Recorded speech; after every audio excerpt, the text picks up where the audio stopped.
السلام عليكم ورحمة الله وبركاته. بسم الله ما شاء الله.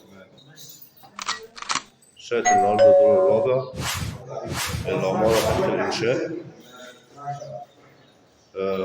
غرفتين وريسبشن. شقة حوالي 85 متر و 80 متر. عمارة محترمة جدا.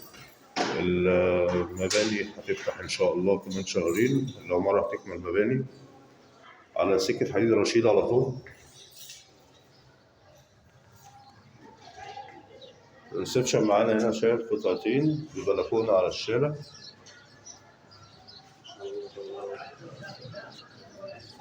الشارع عرض حوالي 8 متر على شارع 16 رشيدي على طول. العمارة حوالي رابع نمرة أو خامس نمرة من 25.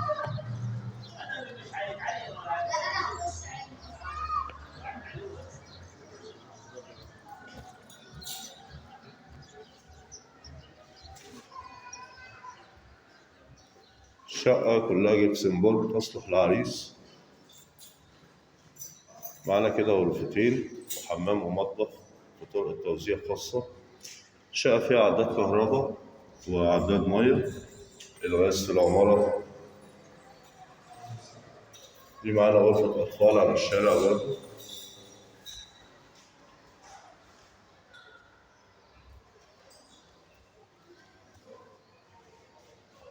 حاجة معانا هنا المطبخ شايل جميع الأجهزة. غسالة تحت الحوض، بوتاجاز، تلاجة في الوش.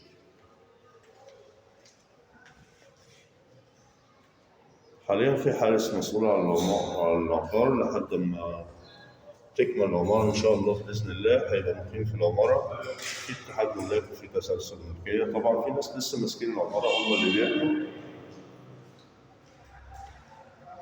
سعر الشقة 750,000 بإذن الله. بعد التفاوض يبقى شامل الأسانسير.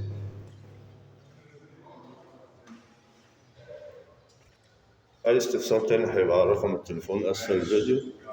شوفوا بخير. السلام عليكم ورحمة الله وبركاته.